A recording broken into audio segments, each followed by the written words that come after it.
बरेली के एक छोटे से गांव में जहां खेत लहराते थे वहां पर एक अनाथ लड़का रहता था जिसका नाम रवि था। रवि की माता जन्म देते ही उस समय मर गई थी। गांव की एक बूढ़ी अम्मा लक्ष्मी अम्मा ने उसके पालन पोषण की जिम्मेदारी ली थी। उनके पास एक गाय थी जिसका नाम उन्होंने गौरी रखा था।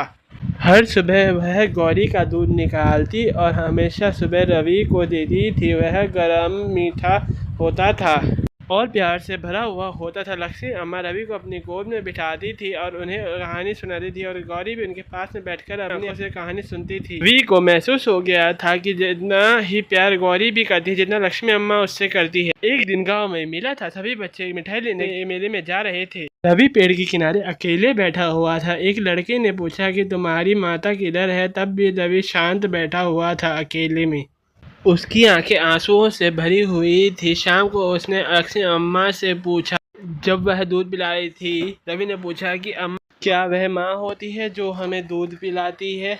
मेरी माँ इधर नहीं है तो आप और गौरी क्यों मुझे दूध पिलाते हो। उन्होंने रवि के सर को चूमते हुए कहा, माँ वह होती है जो तुम्हें प्यार करती है और जो तुम्हें कभी भूखा नहीं रहने देती और हमारे दुख को अपने दिल में रखती है। गौरी तुम्हें दूध देती है और मैं तुम्हें प्यार करती हूँ, इसलिए मैं दोनों ही तुम्हारी माताएं हैं।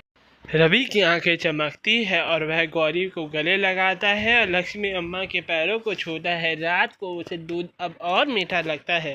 दो माँ के प्यारों के कारण अब जो बड़ा हो जाता है और वह एक कठोर कर करने वाला किसान बनता है, वह गौरी की चिंता करता है और लक्ष्मी अम्मा का भी ध्यान रखता है।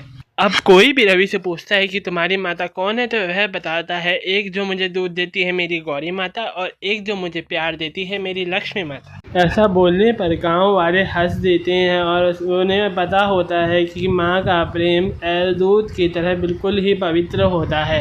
अर्थ यही है, जो हमें दूध देती है या जो हमारी चिंता करती है वह हमारी माता ही होती है।